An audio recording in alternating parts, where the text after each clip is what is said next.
नमस्कार, स्टारबॉर्न tarot channel पर एक बार फिर से आपका हार्दिक स्वागत, अभिनंदन। आज की हम रीडिंग करने वाले हैं एक शॉर्ट रीडिंग रिलेशनशिप को लेकर के, और एक स्प्रेड करने वाले हैं जिसमें हम 5 कार्ड्स लेंगे और the person on your mind. Relationship की बात करी है मैंने, लेकिन it could also be for any person that you have on your mind. And हम कुछ कार्ड्स लेंगे and then we'll go ahead with the reading. देखते हैं क्या कार्ड्स निकल करके आते हैं। Archangel Michael, the universe, spirit guides, please give me clear guided messages for my viewers. Right,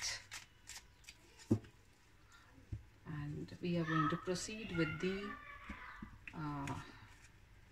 reading now.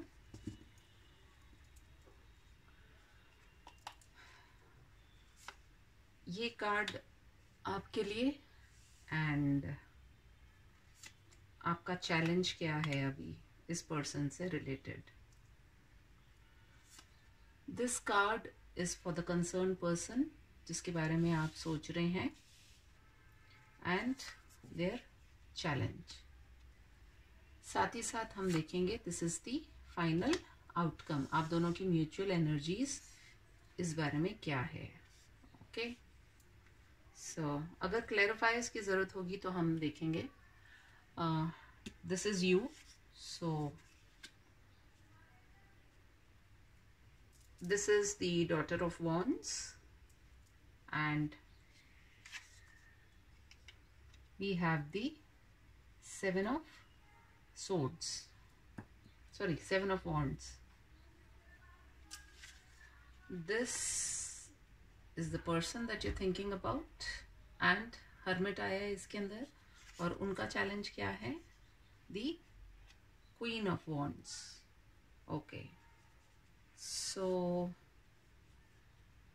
यहाँ पर मुझे ऐसा लग रहा है इन कार्ड्स को देख करके कि आप जो हैं अभी एक ऐसी एनर्जी में है जहाँ पर आप बहुत पैशन फील करते हैं and you want some sort of completion. अगर आप इस कार्ड को देखें ध्यान से तो इसके अंदर आपको ये दिखाई देगा कि वॉन्ड भी है जो कि पैशन को रिफ्लेक्ट करता है। साथ ही साथ कहीं ना कहीं फ्लावर्स भी हैं जो पैशन को रिप्रेजेंट करता है, और साथ ही साथ इस snake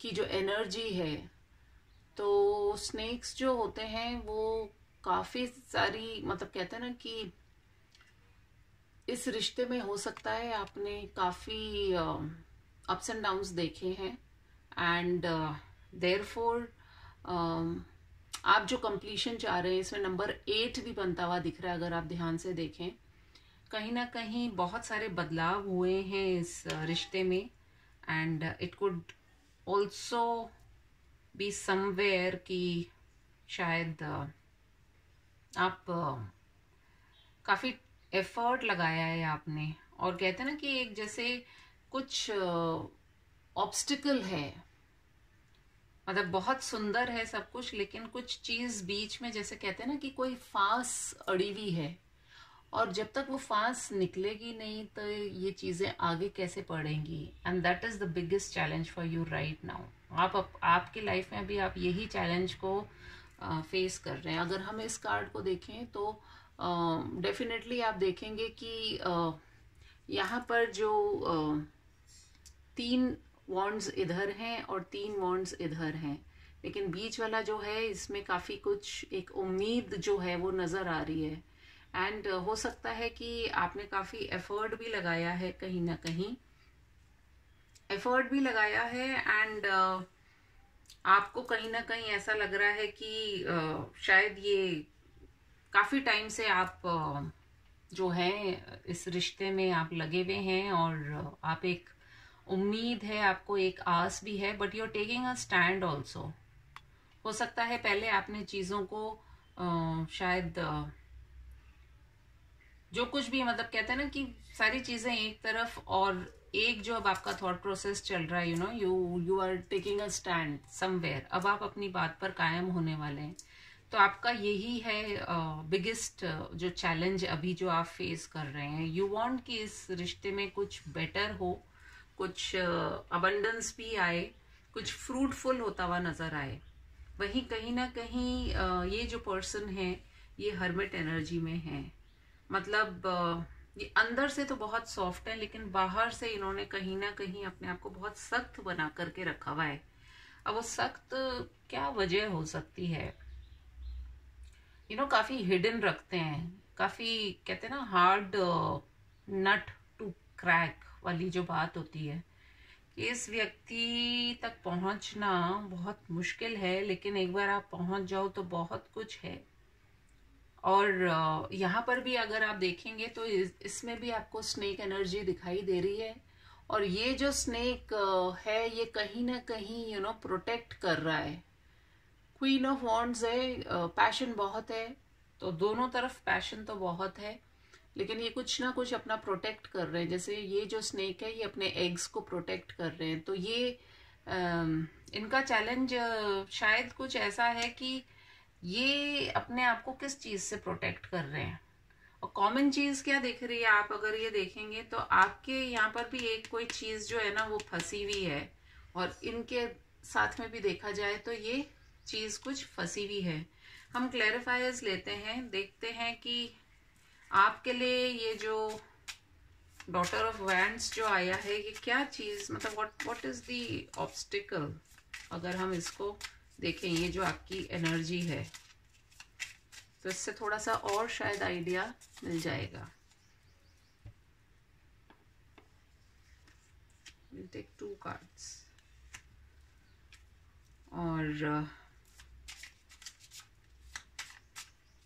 in the same way we will take 2 cards for the Mother of Wands।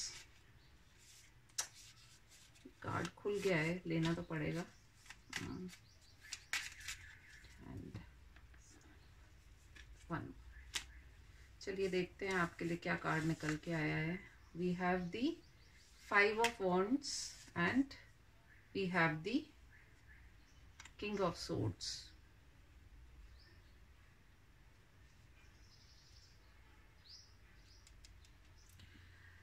आपकी जो एनर्जी मुझे दिखाई दे रही है वो कहीं ना कहीं बहुत ज़्यादा कन्फ्लिक्टेड एनर्जी है आपकी।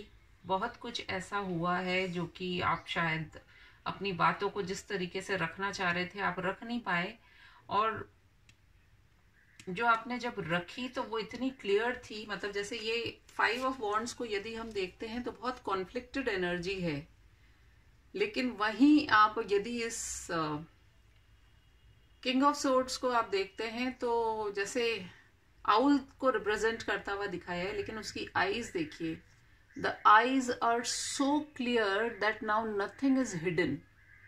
और जब वो कहते हैं ना तलवार का एक वार ही काफी होता है, so you are in that energy.